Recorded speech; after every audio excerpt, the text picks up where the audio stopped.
Bonjour et bienvenue pour ce deuxième jour du Salon des Entrepreneurs 2018. On va tenter de garder un peu de voix tout au long de cette journée. Alors pour commencer cette journée, nous allons parler entrepreneuriat, économie, société avec deux générations d'entrepreneurs. Le père tout d'abord, Hugues Civil, bonjour. Bonjour. Vous êtes président de la Fondation Crédit Coopératif et du labo de l'ESS, économie sociale et solidaire. On va en parler beaucoup aujourd'hui. Et le fils, bonjour, Bastien Civil. Bonjour. Vous êtes directeur général du groupe POP et président de Covoiturage Libre. Alors, je vais essayer de parler peu, donc vous allez beaucoup parler. Vous partagez entre père et fils vos visions de l'entreprise et de l'entrepreneur et vous avez décidé de les rendre publiques dans une tribune et on va encore en parler aujourd'hui. Pourquoi déjà avoir rendu publiques ces discussions privées ? Écoutez, je crois qu'à force de les mener effectivement dans une sphère privée, on s'est rendu compte petit à petit qu'il y avait entre nous, entre nos deux générations, des différences de perception de la réalité économique et qui venaient aussi et en partie de différences de champs lexicaux et de façon de nommer la réalité économique qui nous entoure. Et on s'est dit que ce serait intéressant de partager ça de façon un peu plus large. Je vous donne quelques exemples. Pour moi, il y a une chose qui est très importante, qui est la question des biens communs, parce que ça recouvre des réalités importantes aujourd'hui, alors que pour la génération de mon père, c'est peut-être plutôt le... Moi, je suis plutôt économie sociale et solidaire, parce que c'est une génération c'était important pour nous d'inventer cette économie sociale et solidaire, alors que Bastien est plus bien commun. Mais il y a d'autres sujets où on est aussi...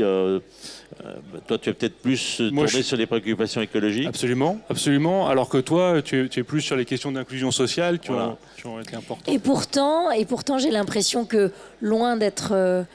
contradictoires, elles se rejoignent quand même, ou en tout cas elles sont complémentaires. Ces notions-là, c'est ce que j'ai trouvé en lisant cette tribune. Évidemment, on ne va pas pouvoir revenir sur tous les thèmes de cette tribune aujourd'hui. Malgré tout, il y a certains points qui me semblaient importants et qui peuvent nous inspirer pour cette journée. Déjà, vous abordiez la question des statuts de l'entreprise et qui l'a fait, l'articulation du sens des statuts des pratiques, la façon dont on fait entreprise. Est-ce que vous pouvez déjà nous expliquer cela ?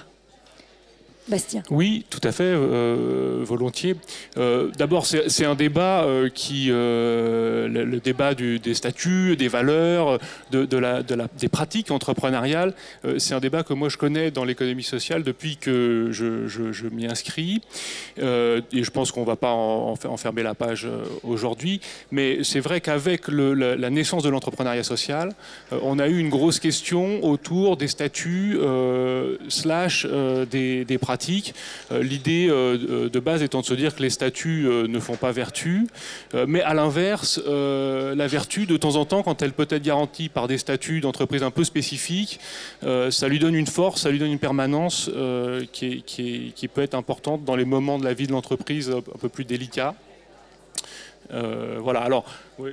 Parce que en fait, dans notre débat entre générations, moi je pense que la génération de Bastien nous a secoué, nous, un peu les anciens du secteur, en disant vous êtes gentils avec vos valeurs, la démocratie, la solidarité, vos statuts, les coopératives, tout ça, mais ok, mais comment ça se passe dans les faits? Voilà. Et si vous nous racontez des belles histoires, mais qu'en fait ce que vous faites, ça n'a rien à voir, bah, nous, on n'a pas tellement envie d'acheter votre truc, quoi. Hein. Passer de la vision à l'action, c'est vrai que c'est tout le propos de notre pays qui est très réglementé, qui est très juridiquement réglementé, encadré. Il faudrait créer quoi, des entreprises hybrides ? Alors, y a des gens qui travaillent sur ces questions à l'heure actuelle, donc on va voir ce qu'ils vont nous proposer à cet égard. Moi, toujours dans cette idée de faire un pont entre ce qui s'est fait avant et puis ce qu'on va construire pour le futur, je crois qu'il y a un statut d'entreprise qui est tout à fait contemporain et bien adapté à notre réalité, qui est celui de la SIC, la Société coopérative d'intérêt collectif, donc qui peut être un exemple. Alors, je cite les SIC, c'est un type d'entreprise qui nous intéresse, et peut-être pas la SIC en tant que telle, mais en tout cas cette idée d'associer statutairement l'ensemble des parties prenantes à la vie de l'entreprise au sein de l'entreprise, c'est une chose qui me semble importante, c'est une chose qui me semble tout à fait adaptée aussi aux nouvelles formes entrepreneuriales. Je pense notamment aux plateformes collaboratives qu'on connaît sous le nom d'Uber, Blablacar, etc., mais qui en fait sont des plateformes qui agrègent une communauté, qui peuvent être vues comme un bien commun. Et là, la SIC me semble un statut tout à fait intéressant. C'est le principe de codétermination. Voilà, c'est-à-dire qu'il me semble que dans l'avenir, finalement, on va essayer de faire en sorte qu'il n'y ait pas que les actionnaires ou que les salariés, mais que c'est l'ensemble des parties prenantes qui se retrouvent dans la gouvernance de l'entreprise, c'est-à-dire aussi les clients, les fournisseurs, la communauté locale. Et donc, comme Bastien le dit, et ça c'est un pont entre nous, la formule coopérative d'intérêt collectif nous semble intéressante parce que justement, elle met autour de la table de l'entreprise plusieurs parties prenantes. Et ça se distingue de la RSE parce que la RSE, on parle des parties prenantes, mais elles ne sont pas dans la gouvernance. Exactement. Et Bastien et moi, on se rejoint sur le fait de dire demain, ce serait bien que ces parties prenantes soient dans la gouvernance de l'entreprise. À la fois pour une question de justice sociale, ce qui est important, mais aussi pour une question de résilience du modèle entrepreneurial. Je pense par exemple à la question de son financement. C'est vrai que quand on peut proposer à un ensemble de sociétaires de faire partie de l'entreprise et donc d'abonder à son capital, ça donne une puissance financière et une indépendance par rapport aux fonds d'investissement, aux banques, qui est tout à fait précieuse. Je pense par exemple là... Quelle que soit l'entreprise, y compris les plus grosses ? Ça peut tout à fait s'appliquer aux plus grosses. Je pense à une belle grosse entreprise d'économie sociale. Alors évidemment, c'est à mesurer par rapport aux entreprises plus classiques, mais je pense à Enercoop, par exemple, qui est une coopérative d'énergie durable et qui fonde une partie de son financement sur ces sociétaires qui abondent le capital social de l'entreprise et lui donnent ainsi les moyens de son action.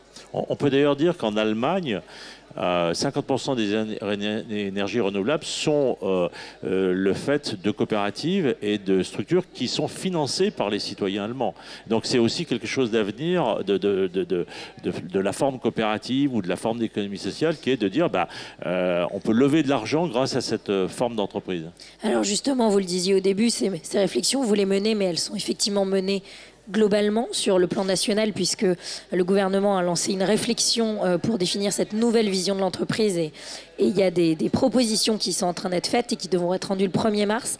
D'un point de vue global, d'un point de vue français, d'un point de vue européen, quelle est l'importance de l'avenir de l'économie sociale et solidaire? Qu'est-ce que ça peut représenter dans un renouvellement du paysage économique français et européen? Bon, moi, je suis pour un plaidoyer pour l'économie sociale et solidaire, donc je pense que ça peut représenter aujourd'hui, c'est en gros 10% en Europe, l'économie sociale et solidaire.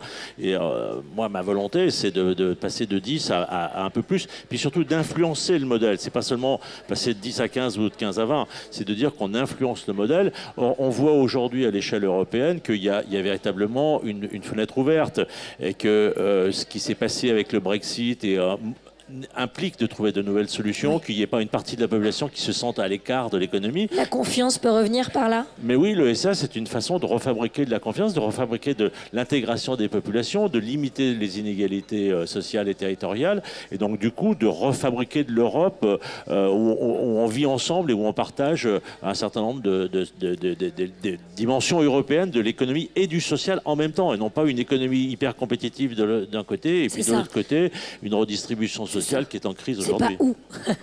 Et à cet égard, je pense que la construction européenne doit être une construction de terrain, c'est-à-dire que les ponts à esquisser au niveau européen doivent être des ponts aussi au niveau des entreprises. On voit bien que l'économie sociale, l'entrepreneuriat social, dans chaque pays est en ébullition, qu'il prend des parts de marché et c'est super. On voit bien qu'il est de mieux en mieux représenté au niveau des instances européennes. Par contre, moi, je ne vois pas, au sein de mes amis entrepreneurs sociaux, des opportunités d'action entrepreneuriale concertée entre différents pays européens. Donc je crois que travailler de façon concrète sur des liens entre des projets d'entreprise, sur le terrain, ce serait avancer dans le bon sens. Donc des ponts entre les univers et des ponts entre les entreprises. Absolument. Merci beaucoup, messieurs, d'avoir été avec nous. Merci. Merci. Bon salon. Merci.